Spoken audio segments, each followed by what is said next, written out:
वालेकुम, मेरा नाम है डॉक्टर हसनैन। आप सबके सामने हाजिर हूँ आज सीएस एजुकेशन एंड इमिग्रेशन से। जैसे कि आप सबको पता है कि हम यूजुअली सीरीज करते रहते हैं और हमारी जो इंफॉर्मेशन सीरीज है regarding education counselling, specially for medical student, for bachelor student, BDS MBBS जिसके अंदर है, या जनरल मेडिसिन, या वो स्टूडेंट जो बायोमेडिसिन पढ़ना चाहते हैं आफ्टर इंटरमीडिएट या आफ्टर ए लेवल, तो उनके लिए हम ये सीरीज कर रहे थे। ड्यू टू बिजी स्केड्यूल मैं क्योंकि नहीं था पाकिस्तान में, सो मैं इसको कंटिन्यू नहीं कर सका।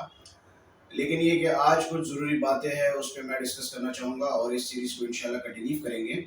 लेकिन ये सीरीज़ इंशाल्लाह हमारी चलेगी कि हम प्रॉपर गाइडेंस प्रोवाइड करें हमारे स्टूडेंट्स को। वो स्टूडेंट्स जो स्पेशली प्रोसीड करना चाहते हैं मैट्रिक के बाद, इंटरमीडिएट के बाद, ए लेवल के बाद, डीई के बाद, जो अक्सर बच्चे जो डिप्लोमा कर लेते हैं और उनके पास अपॉर्चुनिटीज़ होते हुए भी उनको वो चीज़ों का इल्म नहीं होता, तो हम चाह रहे हैं कि हम इसको प्रॉपर एक प्लेटफॉर्म प्रोवाइड करें और सारी चीज़ें उनको गाइड करें। बाकी प्रोसीजर का आप कहीं से भी प्रोसेस करवा लें, वो आपकी मर्ज़ी है। लेकिन थोड़ा सा ये कि आपको ये बताते चले कि पूरे साल में कुछ कंट्रीज़ ऐसी है कि आप बजट फिक्स करेंगे। ऐसा नहीं है कि मिसाल के तौर पे सपोज़ आपने मैट्रिक किया, इंटर किया, बैचलर किया, मास्टर किया, एमफिल किया, देन आपके पास अपॉर्चुनिटीज़ है, आप इंटर के लिए जाना चाहते हैं, आप बैचलर के लिए जाना चाहते हैं, आप मास्टर के लिए जाना चाहते हैं, आप पोस्ट ग्रेजुएशन के लिए जाना चाहते हैं, आप पीएचडी के लिए जाना चाह रहे हैं। सो आपके पास कंट्रीज़ है, सारी कंट्रीज़ जितनी भी हैं। तो सबसे पहली चीज़ ये कि जो आपकी एजुकेशन है वो कंप्लीट होनी चाहिए और वो फ्रेश होनी चाहिए। आज मैं जो बात करूंगा ये फ्रेश स्टूडेंट्स के हवाले से बात करूंगा। वो कोई भी उनकी एजुकेशन है, वो इंटर है, वो बैचलर है, वो मास्टर है। इसके बाद जो दूसरी वीडियो मैं बनाऊंगा वो फिर गैप जिनका होता है उनके लिए बनाएंगे।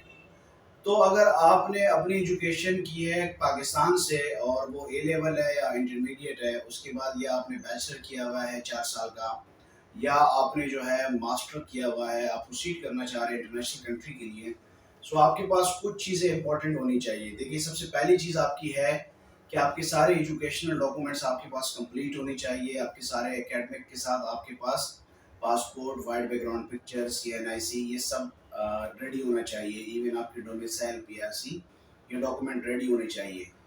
दूसरी जो बात है, आपके जितने भी डॉक्यूमेंट्स है वो आपके अटेस्टेड होने चाहिए। अटेस्टेड से मुराद ये है कि आपने मैट्रिक किया है तो मैट्रिक बोर्ड से उसकी अटेस्टेशन होनी चाहिए, इंटर किया है तो इंटर बोर्ड से होनी चाहिए, आपने बैचलर की डिग्री की है तो वो आपकी HSC से अटेस्टेड होनी चाहिए। ये जो रिक्वायरमेंट होती है ये एम्बेसी की होती है।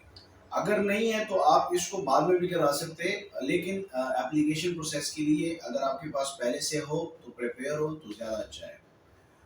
तीसरी जो मैं बात करूंगा वो ये बात करूंगा कि जब आप जाना चाह रहे हो तो आपके पास किसी भी कंट्री, कोई भी कंट्री हो, वो बड़ी कंट्री हो या वो छोटी कंट्री हो, जिसमें आप अपने प्रोग्राम चूज करना चाह रहे हो इंटरनेशनल यूनिवर्सिटीज के अंदर, तो आपके पास आइल्स होना चाहिए। आइल्स या उस कंट्री का लोकल लैंग्वेज।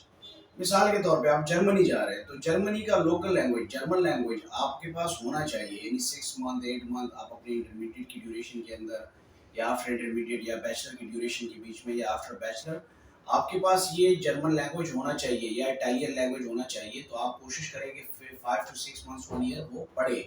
अगर नहीं है तो फिर आपको उसके बदले में आपके पास आइल्स ज़रूरी है। आइल्स के अंदर कम से कम भी 6 बैंड, 6.5 बैंड आपके होने चाहिए। ठीक है, अगर आपके आइल्स आपके पास है देन आपके पास आपके चांसेस ज़्यादा हो जाते हैं। चौथी जो चीज़ है वो मैं बताऊंगा आपको, वो ये है कि बैंक स्टेटमेंट।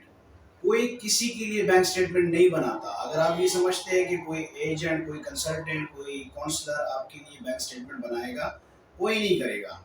बैंक स्टेटमेंट आप ही की चलेगी, आपके पेरेंट्स की, आपके माँ बाप की, आपके बहन भाई की।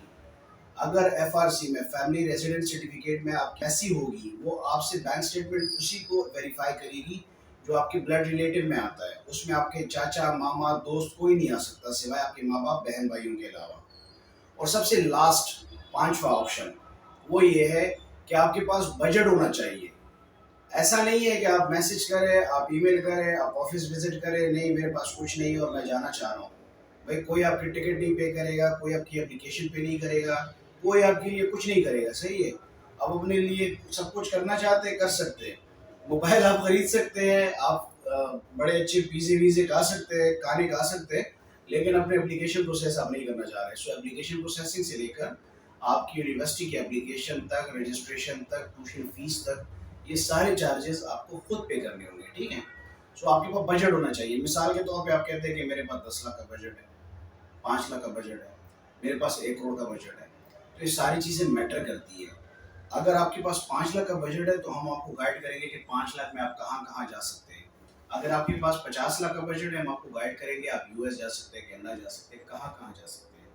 लेकिन इसके साथ-साथ इम्पोर्टेंट चीज़ है बैंक स्टेटमेंट। अगर आप 20 लाख की स्टेटमेंट मेंटेन कर सकते हैं, तो हम आपको यूरोप के ऑप्शंस दे सकते हैं। अगर आप कह रहे हैं नहीं मेरे पास तो 5 लाख है, तो फिर आप वहाँ नहीं जा सकते, ठीक है?